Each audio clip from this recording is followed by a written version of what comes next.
This Sunday is National Grandparents' Day, a day when grandmothers and grandfathers right across the country will be celebrated. But what's it like to be a grandparent and yet never see your grandchildren? That's the reality for many people. It's estimated that 1 million children in the UK are denied access to their nan or granddad. Research conducted by the University of Hertfordshire found that grandparents have a huge positive impact on children's lives.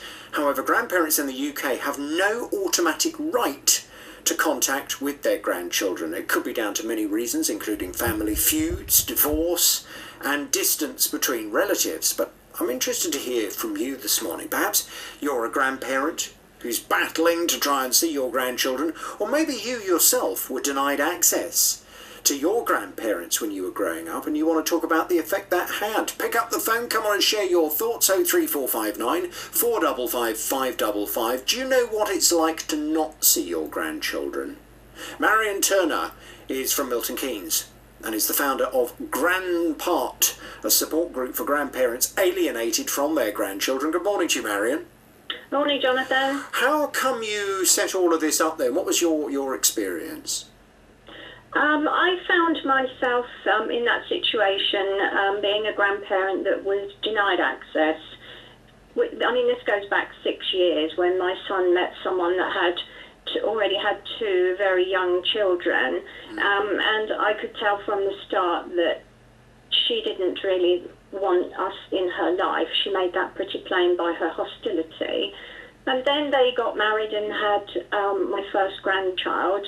And when he was born, obviously you get very excited because that's what you look forward to, being a grandparent. But it was a bit short-lived because she just made it very difficult for her hostility. She had a very controlling and manipulative personality. And that's not easy to try and get through to anybody like that. And after the first year, which was very traumatic for me because of all they're silly little things, but they build up into snowballs. And most of it was all in her head. She was making all these things up and she built them into something that just wasn't there. So after the first year, I walked away because I thought that was the only way I could cope with it, because we hadn't had an argument, I hadn't done anything, so I really didn't understand why I should be treated like that. And it has a real knock-on effect on the rest of your close family as well.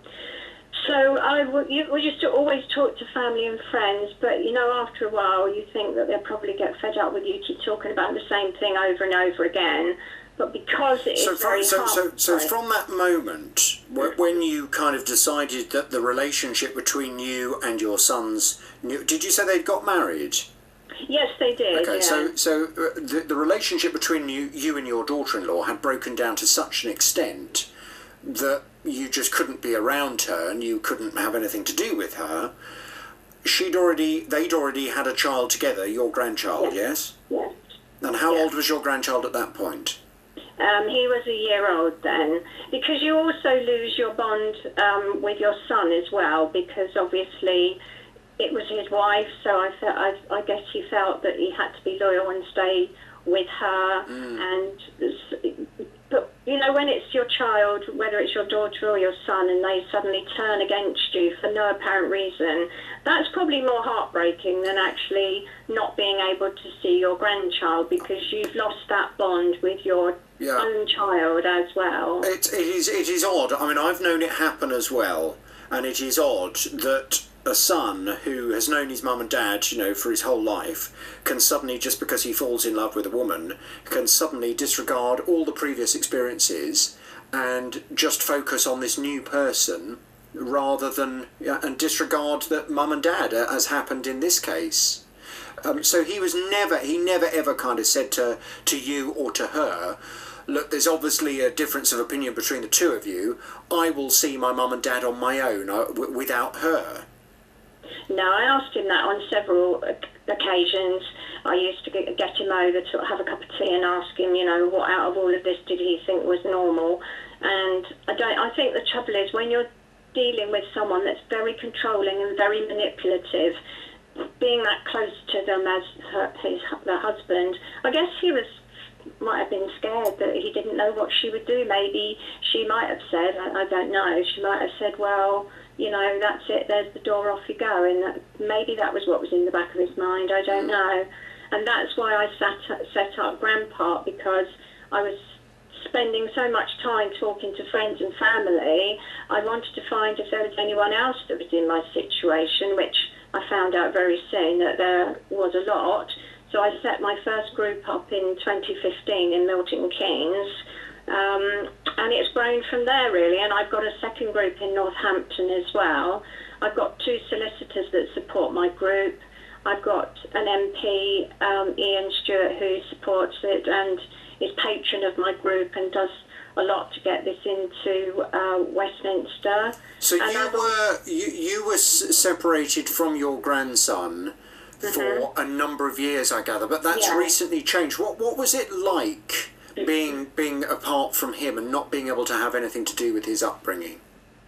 Well, I had to try and treat it like they call it a living bereavement, because it's the only way that you can get through anything is to, in your head, they're not there anymore, they've gone, and that there is nothing you can do about it. So if you treat it, in my case, like a living bereavement, that was how I got through it. Once they split up and got divorced, I think I thought my prayers were answered, but you don't realise what long-term damage that's done. So it took me a couple of years to get my bond back with my son first, because I didn't really like him very much. You still love him, but I didn't really like him because of what he'd done to me. So once I built my bond back with him, I had to then get myself prepared and ready to try and meet my grandson again. But the trouble is, he doesn't come alone. He's got 2 half-sisters, and so my son has, when he has them, he has all 3 of them, so I still don't get quality time, and I've only seen my grandson a few times since Christmas, but it's difficult because there's nothing there. He hasn't got a clue who I am. I don't know anything about him. I'm just some lady that his daddy talks to.